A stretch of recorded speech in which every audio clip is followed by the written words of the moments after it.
ایران کا اسرائیل پر آپریشن وعدہ صادق 3 کے تحت پلٹ کر وار، ایک رات میں 5 حملے، تل ابیب یروشلم سمیت پوری صہیونی ریاست میں خطرے کے سائرن بج اٹھے۔ ایران اسرائیل کشیدگی میں کمی کے لیے عالمی رہنماؤں کے ٹیلی فونک رابطے۔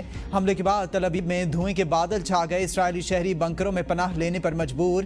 ایران نے صہیونی ریاست پر وقفے سے سینکڑوں میزائل فائر کیے۔ اسرائیل کے F-35 طیارے کو مار گرانے اور پائلٹ کو گرفتار کرنے کا دعویٰ۔ پاسداران انقلاب کا کہنا ہے کہ اسرائیل کے ظالمانہ حملوں کے جواب میں پوری طرح تیار ہیں۔ اسرائیل پر خیبر میزائل جلد ہی داغے جائیں گے اور دنیا حیران رہ جائے گی۔ پاسداران انقلاب کا کہنا ہے کہ ایرانی فوج اسرائیل میں ان اہداف کو نشانہ بنا رہی ہے جہاں سے جارحیت کی جا رہی ہے۔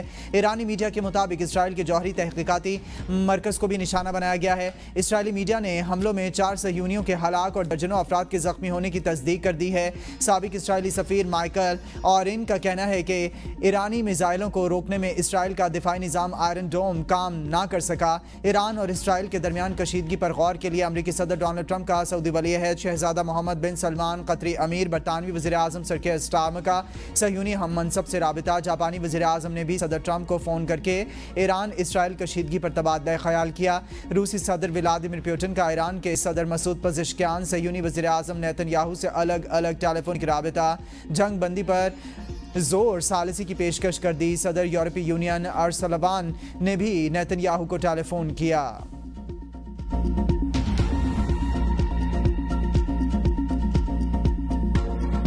اسرائیل کا ایران پر حملہ، آرمی چیف سمیت اعلیٰ فوجی قیادت شہید۔ تبریز میں فوجی اڈے، نتزر، اصفہان اور دیگر علاقوں میں ایران کی اہم جوہری تنصیبات پر اسرائیل کا حملہ۔ اسرائیلی حملوں میں 78 سے زائد ایرانی شہری شہید، 329 زخمی ہوئے۔ اسرائیل نے ایرانی جوہری تنصیبات، جوہری سائنسدانوں اور دفاعی تنصیبات کو نشانہ بنایا۔ شہداء میں 20 کے قریب اعلیٰ فوجی کمانڈرز اور 6 جوہری سائنسدان بھی شامل۔ 200 اسرائیلی طیاروں نے تہران، کرمانشاہ، خرم آباد، تبریز، شیراز اور ہمدان سمیت دیگر صوبوں میں 100 سے زائد مقامات کو نشانہ بنایا۔ ایران کی درخواست پر اقوام متحدہ کے سلامتی کونسل کا اجلاس بے نتیجہ ختم۔ اجلاس کے بعد اعلامیہ بھی نہ جاری ہوا۔ اقوام متحدہ میں پاکستان کے مستقل مندوب عاصم افتخار نے خطاب کرتے ہوئے کہا کہ اسرائیل کی جانب سے عالمی قوانین کی خلاف ورزی کی جا رہی ہے۔ ایران کو اپنے دفاع کا حق حاصل ہے۔ ایران پر اسرائیلی جارحیت ناقابل قبول۔ پاکستانی مندوب عاصم افتخار نے مزید کہا کہ اسرائیل غزہ میں معصوم شہریوں کے قتل عام میں ملوث ہے۔ عالمی برادری کو اسرائیلی جارحیت کا سختی سے نوٹس دینا چاہیے۔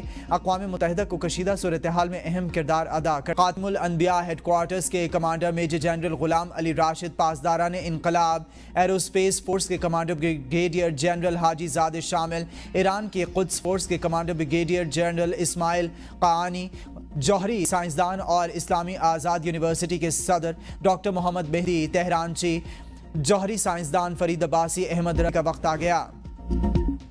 موساد کی ایران کے اندر سے میزائل نظام پر کارروائی کی ویڈیو منظر عام پر آ گئی۔ ٹائمر آف اسرائیل کے مطابق ایرانی سرزمین سے 2 خفیہ ایجنٹس کی میزائل فائرنگ کی فوٹیج جاری۔ موساد نے ایران میں خفیہ ڈرون اڈہ قائم کیا جہاں سے لانچ کیے گئے ڈرونز نے تہران کے قریب بیلسٹک لانچرز کو نشانہ بنایا۔ حملے نے ایران کو جوابی میزائل فائر سے روکا۔ میزائل لے جانے والی گاڑیاں ایران میں خفیہ طور پر داخل کی گئیں جس کے ذریعے ایران کا فضائی دفاعی نظام تباہ کر دیا گیا اور اسرائیلی طیاروں کو فضائی برتری ملی۔ ایران کو معاہدہ کرنا ہوگا اس سے پہلے کہ کچھ بھی باقی نہ رہے۔ ایران کو اسے بچانا چاہیے جیسے کبھی ایرانی سلطنت کہا جاتا تھا۔ ٹرمپ کی کھلی دھمکی۔ کہتے ہیں کہ ایران پر ہونے والے اسرائیلی حملے کا پہلے سے علم تھا، تاہم حملے میں امریکہ کا کوئی کردار نہیں۔ ایران کو ڈیل کے لیے 60 دن کا وقت دیا تھا، آج 61واں دن ہے۔ ایران ڈیل کرنے میں ناکام رہا، اب ایران کے پاس ایک اور چانس ہے۔ ایران معاہدہ کر کے مزید تباہی سے بچ سکتا ہے۔ ایران کے پاس ایٹم بم نہیں ہو سکتا۔ ہم پر امید ہے ایران مذاکرات کی طرف آئے گا۔ اگر ایران جوابی کارروائی کرتا ہے تو امریکہ اسرائیل کے دفاع میں مدد کرے گا۔ صدر اور وزیر اعظم کی ایران پر اسرائیل کے جارحانہ حملے کی شدید الفاظ میں مذمت۔ عالمی برادری اور اقوام متحدہ سے مزید جنگ کو روکنے کے لیے فوری اقدامات کا مطالبہ۔ حملے میں انسانی جانوں کی ضیاع پر ایرانی عوام کے ساتھ اظہار یکجہتی۔ صدر زرداری نے اسرائیلی حملے کو ایران کی خود مختاری اور علاقائی سالمیت کی کھلی خلاف ورزی قرار دیا۔ شہباز شریف نے کہا کہ اسرائیل کا ایران پر حملہ نہایت غیر ذمہ دارانہ اقدام اور انتہائی تشویشناک ہے۔ اسرائیل کا یہ مکمل غیر ذمہ دارانہ اقدام خطرے سے دوچار خطے میں مزید عدم استحکام پیدا کرے گا۔ پاکستان نے ایران پر حملہ غیر قانونی اور بلا جواز اور ایرانی خود مختاری کی کھلی خلاف ورزی قرار دے دیا۔ نائب وزیر اعظم اسحاق ڈار کا ایرانی ہم منصب عباس عراقچی سے رابطہ۔ اسرائیلی جارحیت کی شدید مذمت، کہتے ہیں کہ اسرائیلی حملے اقوام متحدہ چارٹر اور بین الاقوامی قوانین کی کھلی خلاف ورزی ہیں۔ پاکستان ایران اور ایرانی عوام کے ساتھ مکمل یکجہتی کا اظہار کرتا ہے، خطے میں امن و استحکام کے لیے ایران کی کوششوں کی حمایت جاری رکھیں گے۔ ترجمان دفتر خارجہ کی جانب سے اسرائیلی جارحیت کی شدید الفاظ میں مذمت، ایران کے عوام سے مکمل یکجہتی کا اظہار۔ ترجمان نے بیان میں کہا کہ ایران کو اپنے دفاع کا پورا حق حاصل ہے، اسرائیلی اقدام خطے کے امن و استحکام کے لیے خطرہ ہے۔ پاکستان کا عالمی برادری سے فوری مداخلت کرنے اور جارح ملک کو جواب دہ بنانے کا مطالبہ۔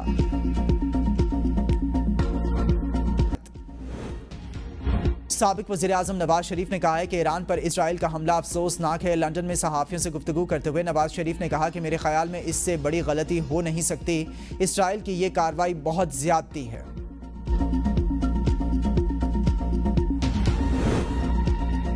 بلاول بھٹو زرداری کی ایران پر اسرائیل کے بلا اشتعال حملے کی شدید مذمت، ایران میں جانی نقصان پر اظہار افسوس کرتے ہوئے کہا کہ اسرائیل کے ایران پر حملے سے علاقائی استحکام کو شدید خطرہ لاحق ہوا۔ دنیا اور اقوام متحدہ کشیدگی میں کمی اور جنگ رکوانے کے لیے اپنا کردار ادا کرے۔ کہتے ہیں کہ ماحولیاتی وسائل کو ہتھیار بنانا خطرناک مثال ہے، سندھ طاس جیسے معاہدے کمزور ہوئے تو علاقائی امن کو خطرہ ہوگا۔ ایران پر اسرائیلی حملے کے بعد عالمی منڈی میں خام تیل کی قیمت میں 13% تک اضافہ، برنٹ خام تیل $78 فی بیرل کی سطح پر موجود۔ WTI خام تیل $86.62 فی بیرل میں فروخت کیا گیا۔ ایران کے اسرائیل پر جوابی حملے میں امریکی سٹاک مارکیٹ میں شدید مندی، امریکی انڈیکس ڈاؤ جونز میں 837 پوائنٹس، S&P 500 میں 70 پوائنٹس اور نیسڈیک انڈیکس میں بھی 240 پوائنٹس کی کمی ریکارڈ کی گئی۔ سندھ کا 3,451 ارب روپے کا بجٹ پیش، وفاق سے زیادہ تنخواہ اور پینشن بڑھانے کا اعلان، گریڈ 1 سے 16 تک کے ملازمین کی تنخواہوں میں 12% اضافے کا اعلان، گریڈ 17 سے 22 تک کے ملازمین کی تنخواہ 10% بڑھنے کا امکان۔ وزیر اعلیٰ سندھ نے پینشن میں 8% اضافے کا اعلان کر دیا۔ بجٹ میں جاری اخراجات کے لیے 2,149 ارب روپے سے زائد رکھے گئے ہیں۔ تعلیم کے بجٹ میں 12% سے زائد اضافہ، 523 ارب 73 کروڑ روپے مختص، 4,400 نئے اساتذہ بھرتی کیے جائیں گے۔ صحت کے لیے 326 ارب 50 کروڑ روپے مختص۔ وزیر اعلیٰ سندھ کا ایمبولینس سروس اور موبائل تشخیصی یونٹس کو دیہی علاقوں تک توسیع دینے کا اعلان۔ سالانہ ترقیاتی پروگرام میں 20% کٹوتی، ترقیاتی پروگرام 520 ارب روپے تک محدود کر دیا گیا۔ بلدیاتی حکومتوں کو سالانہ ترقیاتی پروگرام میں سے 132 ارب روپے ملیں گے۔ خیبر پختونخوا اسمبلی میں آئندہ مالی سال کا سرپلس بجٹ پیش، بجٹ کا تخمینہ 2,119 ارب روپے لگایا گیا ہے۔ 157 ارب روپے کے سرپلس بجٹ میں سالانہ اخراجات کا تخمینہ 1,960 ارب روپے لگایا گیا ہے۔ سالانہ ترقیاتی پروگرام کا حجم 547 ارب روپے ہوگا۔ بندوبستی اضلاع کے لیے 145 ارب روپے رکھنے کی تجویز ہے۔ بجٹ میں خیبر پختونخوا پولیس کی تنخواہیں پنجاب پولیس کے برابر کرنے کی تجویز ہے۔ سرکاری ملازمین کی تنخواہوں میں 10%، پینشن میں 7% اضافہ تجویز کیا گیا۔ کم سے کم ماہانہ اجرت 36,000 سے بڑھا کر 40,000 روپے کرنے کی تجویز۔ گورنر کا اسمبلی پر خیبر پختونخوا اسمبلی کا بجٹ اجلاس بلانے سے انکار، ریکوزیشن پر اجلاس طلب۔ وزیر اعلیٰ علی امین گنڈاپور کا بجٹ اجلاس سے خطاب، کہا اسمبلی اجلاس آئینی ریکوزیشن کے ذریعے بلایا گیا، گورنر KPK نے آئینی ذمہ داری پوری نہیں کی، وفاق کا بجٹ دھوکہ، فاٹا اور پاٹا میں لگائے گئے ٹیکس میں KPK حکومت حصہ نہیں بنے گی۔ خیبر پختونخوا بجٹ کے لیے بانی PTI کی تجاویز ضروری ہیں، ہماری درخواست کے باوجود بانی PTI سے ملاقات نہیں کرائی گئی، بانی PTI کا فیصلہ ہی خیبر پختونخوا حکومت کا فیصلہ ہوگا، تنقید کرنا اپوزیشن کا حق ہے، صوبے کے مفاد میں جو بھی تجاویز ہوں گی شامل کریں گے۔